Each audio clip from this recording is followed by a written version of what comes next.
A great sounding motorcycle can massively improve the experience of riding it, and so here we go with my favourite sounding bikes from each of the major manufacturers on the market in 2025, and we'll go through them alphabetically. Now perhaps the GOAT in terms of acoustic pleasure has to be Aprilia's 1100 V4 that powers both the RS V4 sports bike and also the Tuono V4 Naked. At 220 horsepower peak, it's one of the most powerful engines on the market as well, but I think it's the uneven firing intervals between each cylinder that make it such a sweet sounding bike at the exhaust. Now one of these beauties will set you back £16,350 for the Tuono or $18,850 as the RS V4, both of which are being neatened up for 2025 with the latest Euro 5 Plus emissions regulations compliance, as well as a few tweaks to the aerodynamics, the braking, the chassis and the electronics.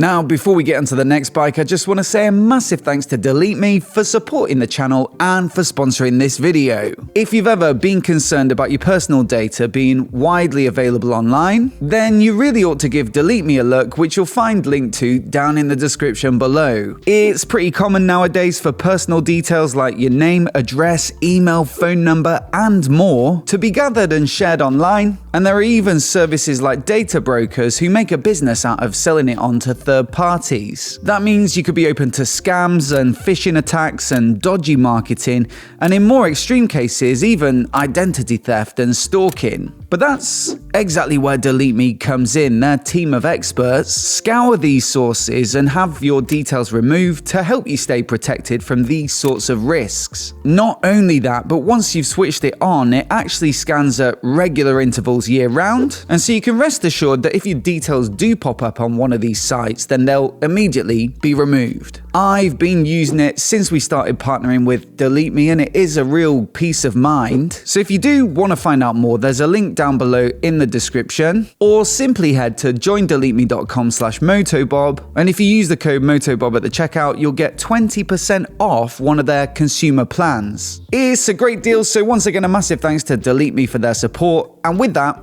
back to the bikes. Now next up we move on to BMW, and I think we have to go for something with their iconic Boxer twin layout, which sounds and feels pretty much unlike anything else on the motorcycle market.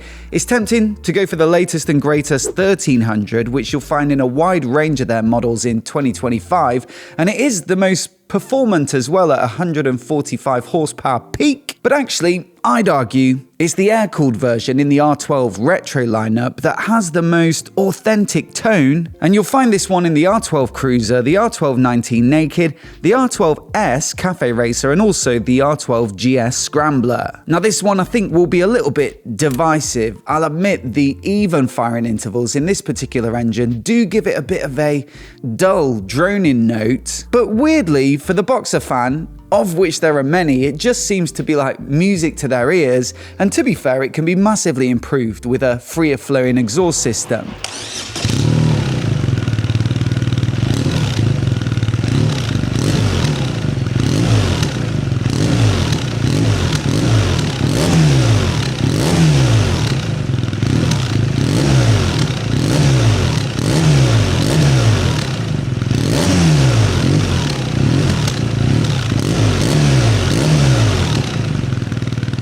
Now, Ducati's V4 from the Panigale, the Street Fighter, the Multistrada and the Diavel might be the obvious choice when you're looking for a bike from their lineup that you could argue sounds good, but for me it doesn't quite have the pizzazz of the Aprilia. It's got slightly different firing intervals, and I actually preferred a somewhat more humble motor when I rode it this year. You see, their new V2 might be a bit down on power versus the engine it replaced in the Panigale and Street Fighter V2s, but I will say on the Multistrada, the Panigale, the Street Street Fighter, all of them, well, I did find myself grinning away every time I got on the throttle. I think it was this sort of pulsing sound that you get in the cockpit because it's got plenty of depth, I'd say, to the induction sound. And so while this engine might not sound that good when it's revving up on the side stand, well, for me, the actual experience of riding it with it bouncing around your lid is far superior.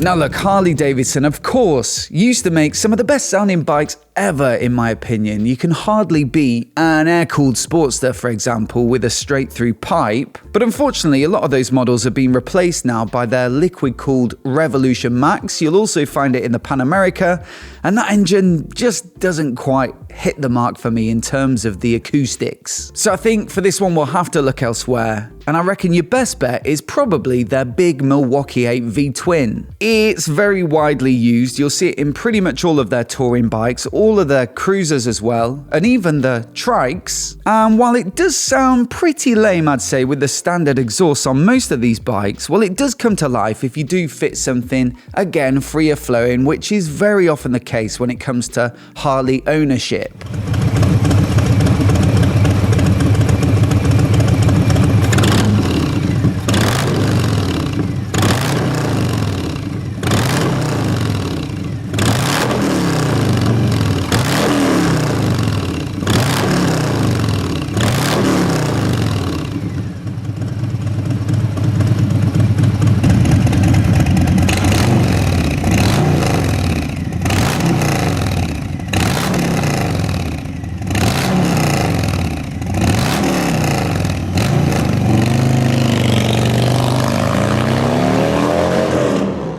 Next up though, we've got Honda, who have plenty of nice sounding bikes in their lineup to choose from, like the Fireblade, for example, which is a great revvy sports bike kind of sound from its inline 4, or even the chugging torquey twin in the Africa Twin. But I think on this one, I'll have to give it to none other than the mighty Goldwing. This bike gets a big 1.8 litre flat 6, which is the perfect engine for a heavyweight tourer, with so much displacement that it packs bags of torque with 170 Newton meters made down at 4,500 RPM. Perfect, I'd say, for propelling a relatively hefty load, especially if you two up and you've got all the cases full of luggage. But perhaps the sweetest side benefit of them all is this completely unique note at the exhaust, at least for the motorcycle market anyway.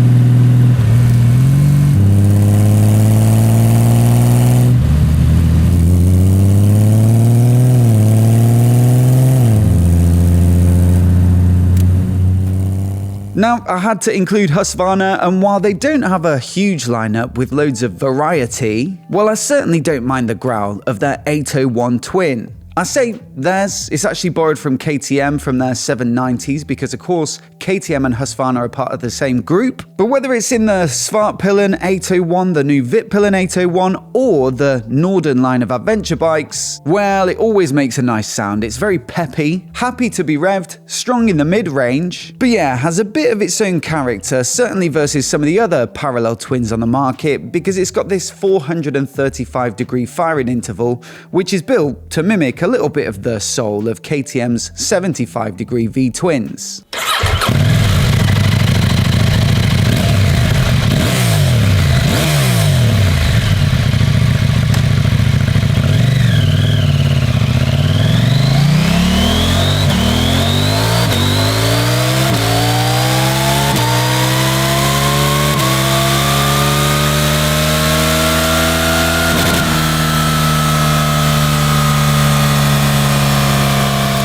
Now, Indian makes some phenomenal sounding bikes in my opinion, like the FTR lineup, which I was lucky to have as a long-termer a couple of years back. One of my favourite things that I did with it was work with Jekyll and Hyde to fit one of their exhaust systems, which uses a control valve linked to a button on the handlebars, and so you can open and close it, so you can either run it as a fairly quiet bike, or something with a bit more presence, a bit more snarl, and a bit more bass.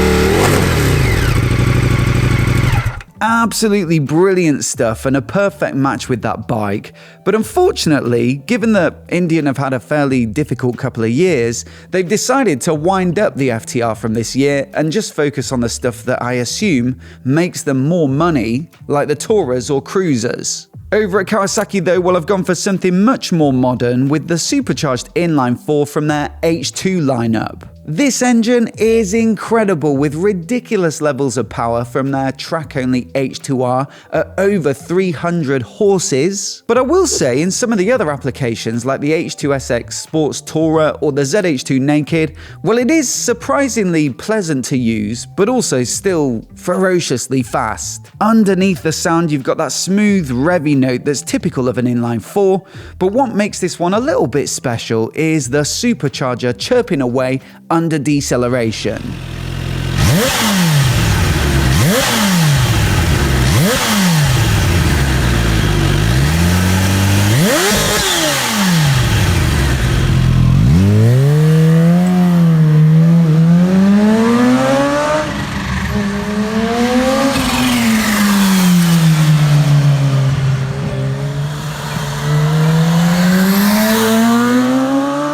Now, we spoke earlier about the KTM parallel twins that are used in the Husqvarna lineup. Really good, definitely a nice sound, especially when they start to rev. But if I've got every KTM motorcycle to choose from in their current lineup, well, I don't think you can beat the 1390 Super Duke. It uses the largest of their V-twins with a 75-degree interval, and you get a massive peak power figure of 190 horses. It's also due to be rolled out soon to more models like the 1390 Super Adventures and the 1390 Super Duke GT Sports Tourer, and in my experience, it's one of the most rowdy engines that you can currently buy with bags of snap and grunt.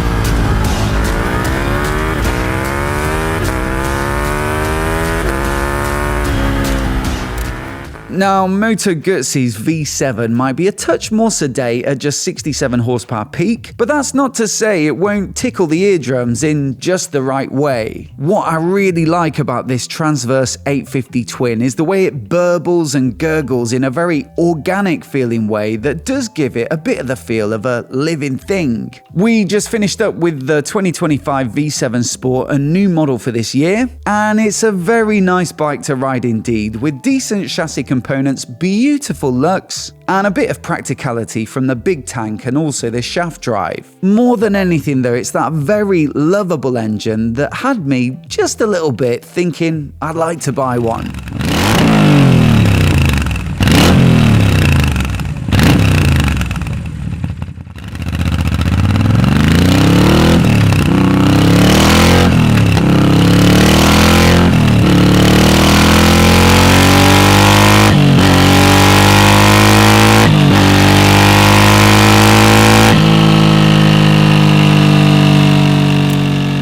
Now this next one is a very tricky one, MV Agusta, because they're inline triples in the likes of the Brutale and Dragster 800s. They also use it in the F3s and the Super Veloce 800s. Well, it's really quite something, especially because it revs out to almost 14,000 RPM. It's definitely up there as a candidate for one of the best sounding bikes on the market, But truthfully, if I really think back to the MV Agustas that I've been lucky enough to ride, well, it's probably the Brutale 1000 that impressed me most in terms of the sound that comes out the exhaust. This one is another 200 horsepower plus inline 4, but it's that quad exit exhaust system that not only looks incredible, but also gives you way more depth and snarl and bark and pops and crackles and stuff than you'd ever think possible for a road legal motorcycle.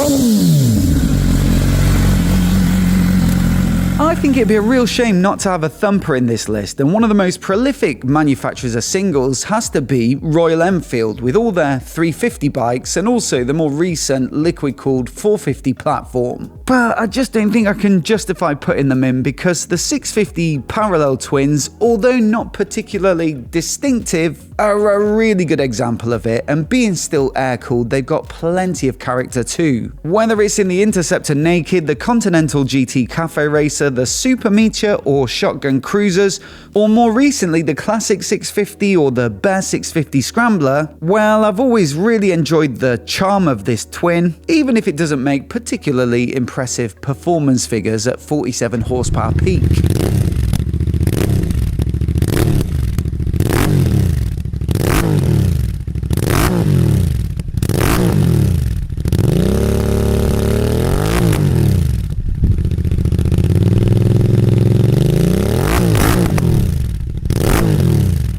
Next up, we've got Suzuki, who just announced a few weeks back that they're going to bring back the GIKESURE 1000 after a few years out owing to increasingly strict emissions regulations. It's almost certainly going to be a great example of that classic sports bike inline 4 sound, but having not heard one yet in the flesh, well, I'll go for another 4-cylinder bike in their lineup, but one that's just a bit bigger. The very beefy Hayabusa comes in at 1,340cc, and so it has some of the same sort of sound, but just with that extra depth that you get from such a big engine.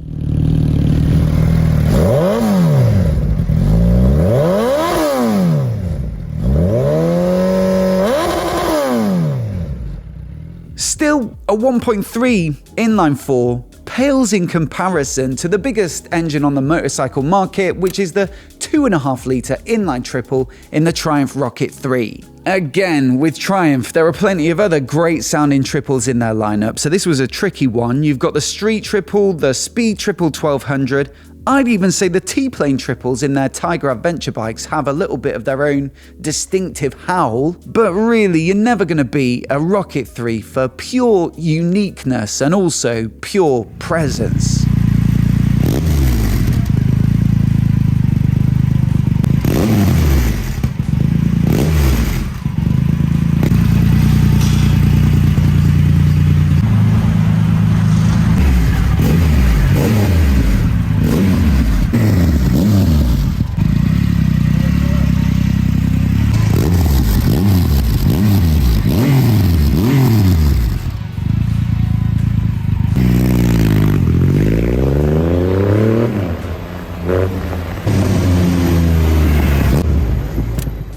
Yamaha are another prominent proponent of the triple, with their brilliant CP3 being another engine that I would have loved to get in this list. But again, there's a bike that trumps it in their lineup. I don't think you can make any list of great sounding bikes without including their cross-plane CP4 inline 4, used in both the R1 sports bike and also the MT10 Nakeds. Now sadly, this one looks like it'll be on the way out soon because they've confirmed they won't be updating it from 2025 owing to emissions stuff, and also their MotoGP program are working on a V4 to make them more competitive, so perhaps at some point that'll eventually trickle down to their road lineup. Still, the R1 lives on for now as a track-only offering in their lineup, where of course on the track emissions regs don't apply, and also they put out a statement a few months back saying there are still plenty of pre-registered MT10s in dealers, so it is still possible to pick one up. It's another unique engine with the layout of a typical inline 4, but the uneven firing intervals owing to that cross-plane crank that give it some of the complexity in its sound of something like the Aprilia V4. One of my favourites, and it'll certainly be a sad day when this one properly goes.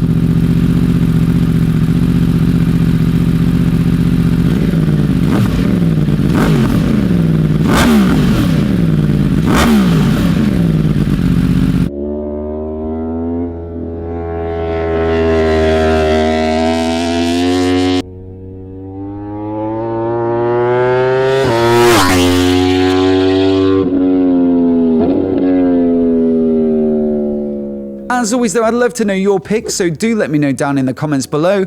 And if you want to see another list of the most expensive motorcycles on the market from each manufacturer this year, then I'll put it on the screen now so you can give it a click and give it a watch. Do hit subscribe for more of the latest motorcycle news and reviews right here on MOTOBOB. A massive thanks for watching today, and we'll see you in the next video.